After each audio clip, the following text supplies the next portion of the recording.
Bonjour à tous, c'est Sandstorm, je suis content de vous retrouver aujourd'hui pour un nouveau tutoriel Asus Store. Et aujourd'hui, on va parler ISCSI. Allez, comme d'hab, on se met un petit générique et on attaque.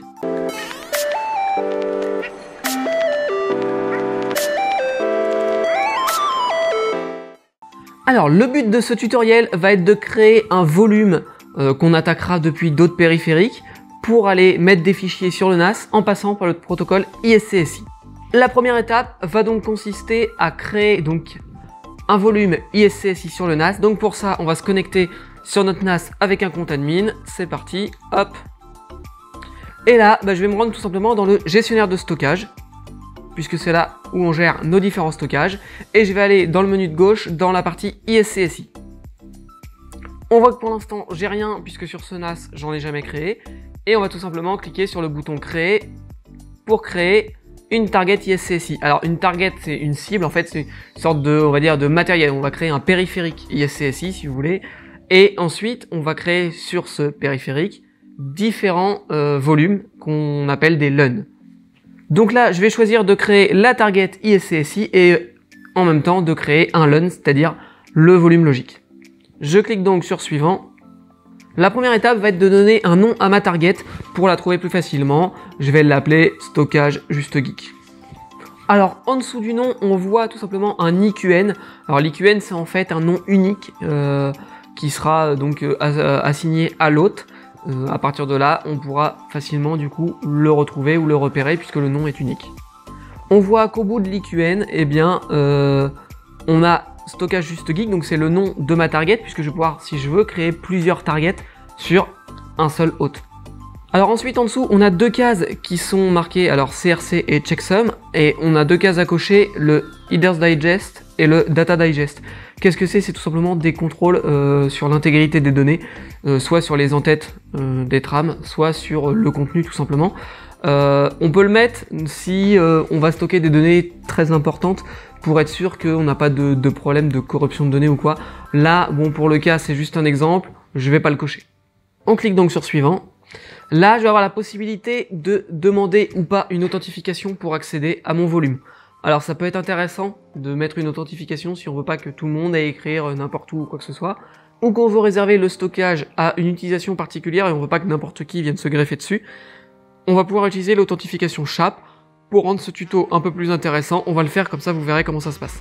Je vais donc sélectionner tout simplement l'option utiliser l'authentification SHAP, et là il va falloir donner un nom d'utilisateur et un mot de passe. Alors le nom d'utilisateur, je vais pas m'embêter, je vais mettre Sandstorm, c'est original, je sais. Et en mot de passe, il faut un mot de passe qui fasse au moins, je crois, 11 ou 12 caractères. Si je fais ça, au moins 12 caractères, voilà. Donc moi je vais mettre AZERTY, voilà, toute la première ligne du haut, 1, 2, 3, 4, ça fait l'affaire. Pareil, je confirme le mot de passe ici. 1, 2, 3, 4. Voilà. Donc j'ai répété mon mot de passe. Après, on peut activer le SHAP mutuel. Je sais pas exactement ce que c'est. Je pense que c'est pour avoir une authentif dans les deux sens. Ça, je vais laisser de côté. On va pas le faire pour le moment. Ce serait un sujet à creuser si vraiment on voulait y aller. Mais déjà, à partir du moment où je vais activer l'authentification SHAP, je vais avoir une authentification pour accéder au volume et pour aller écrire. Alors là, il va me demander tout simplement qu'est-ce que je veux faire. Soit je veux créer un nouveau LUN, soit je veux monter une image ISO comme LUN. Alors je vois pas trop l'intérêt de ce genre de truc, mais pourquoi pas. Moi, je vais plutôt créer un nouveau LUN que je vais appeler JG tout simplement pour juste geek. Voilà, hop. On va pas s'embêter. Alors là, il va me demander tout simplement où est-ce que je veux mettre le LUN, où est-ce que je veux le créer, sur quel volume. Moi, mon NAS actuellement ne contient qu'un seul volume qui s'appelle volume 1, c'est pour ça que j'ai que ça. Donc je vais choisir tout simplement volume 1. En dessous, on a deux options. La première, c'est le scene provisioning. Le scene provisioning, c'est le fait de dire, voilà, je vais créer un volume qui va faire tant de gigas ou tant de téra. Par contre, je vais pas tout de suite réserver tout l'espace, je vais pas tout de suite utiliser tout l'espace. Et puis, tout simplement, mon volume va grossir au fur et à mesure jusqu'à atteindre le maximum que j'ai décidé. Donc, le grossissement au fur et à mesure. Sinon, on peut tout de suite, si on désactive le scene provisioning, on peut tout de suite réserver tout l'espace maximum sur le volume de notre NAS. Je vais le laisser en scene provisioning, ça ira peut-être un peu plus vite dans la création. L'option en dessous, soutien cliché. Alors, je pense que là, il y a peut-être un petit problème de trad.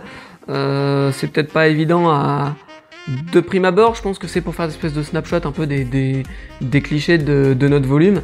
pour avoir potentiellement des versionnings de fichiers, tout ça. Donc est-ce qu'on veut ou pas cette fonctionnalité? Je vais le laisser cocher. Personnellement, je ne veux pas spécialement m'en servir. Ensuite, on va définir en dessous la taille de notre LUN. Donc on voit que là, j'ai 3 Tera 57 de libre. Bon, ça sert à rien d'en mettre trop, puisque de toute façon, je vais pas les utiliser. Mais je vais mettre, allez, 200 Go, histoire de se faire plaisir quand même un petit peu. Et je vais cliquer tout simplement sur suivant. Là, je vais avoir un petit résumé de tout ce que je viens de rentrer, et je peux cliquer sur finir pour terminer tout simplement la création de mon target ISCSI et également de mon LUN. Alors maintenant, je vois ici dans ISCSI la target qui a été créée, qui s'appelle Stockage Juste Geek. Et si je vais dans ISCSI LUN, eh bien je vais voir mon JG avec mes 200 Go que je viens de créer. Alors si je déroule, hop, ici, on va voir un maximum d'infos, à savoir l'emplacement, toutes les caractéristiques qu'on vient de renseigner dans l'assistant. On va les retrouver ici. On retrouve également l'IQN qui sera important puisque potentiellement on pourra en avoir besoin pour aller après accéder à cette target depuis un autre périphérique. Donc voilà, pour la partie NAS, c'est terminé. Notre volume ISCSI est créé. Maintenant, on va passer sur Windows tout simplement pour aller se connecter à ce volume ISCSI.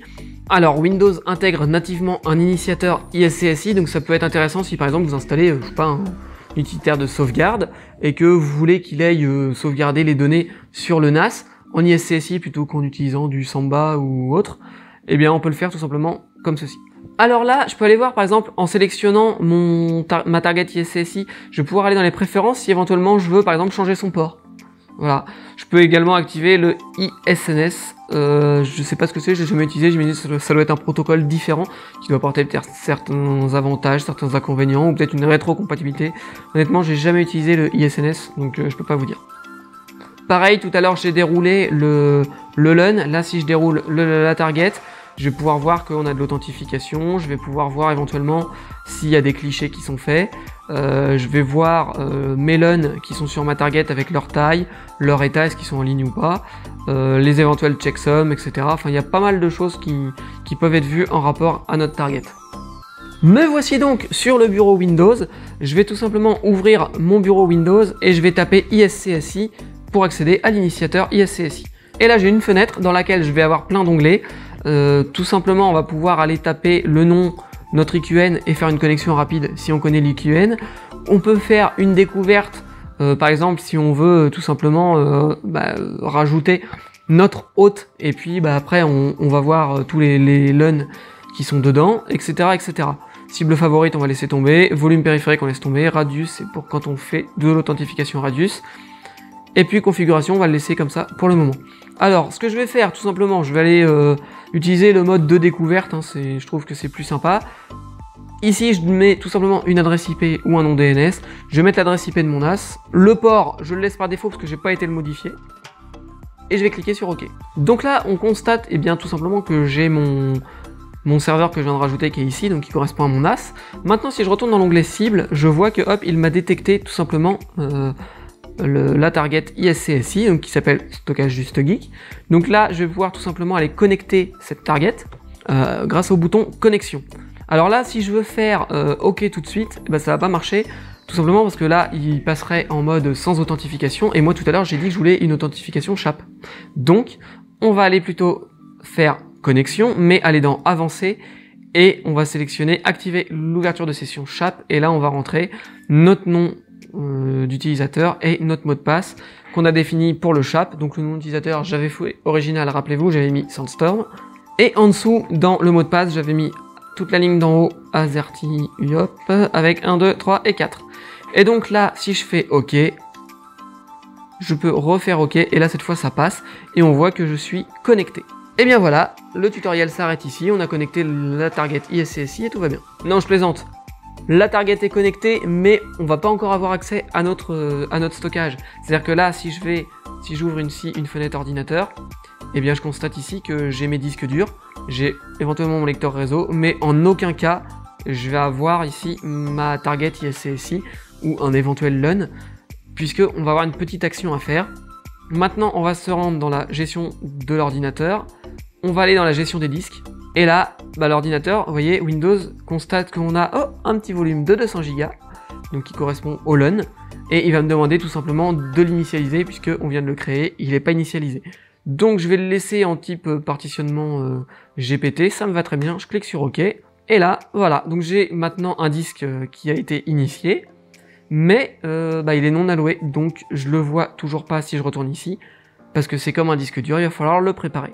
Donc là, je vais faire un clic droit, je vais faire un nouveau volume simple, je vais suivre l'assistant de base, je vais laisser la taille maximum, je peux lui définir une lettre éventuellement, comme si de l'ISCSI, je vais mettre I, c'est mignon. Je fais suivant, là je vais pouvoir définir mon formatage, si je veux de l'exFAT ou du NTFS, je vais pouvoir donner un nom à ce stockage ISCSI, donc je vais l'appeler stockage JG, je vais faire OK, là, terminé, là il va me faire un petit formatage rapide, ça demande quelques secondes, le temps qu'il prépare mes 200 Go, et voilà, là bon bah, c'est arrivé, j'ai déjà mon dossier ici. Du coup, si je regarde ici, bah voilà, il est arrivé ici. Ça se présente comme un disque dur, sauf que bah, c'est pas vraiment un disque dur, c'est un stockage ISCSI, donc qui va passer par le réseau. Maintenant, en rentrant dedans, je vais pouvoir aller tout simplement créer des dossiers, des fichiers, et l'utiliser comme si c'était un disque dur local, hein, ça pose absolument pas de souci. Voilà, hop, hop. Hop, ici, je peux créer pareil des fichiers, tout va bien. Hop, je vais mettre un peu de texte dans mon fichier pour vous montrer.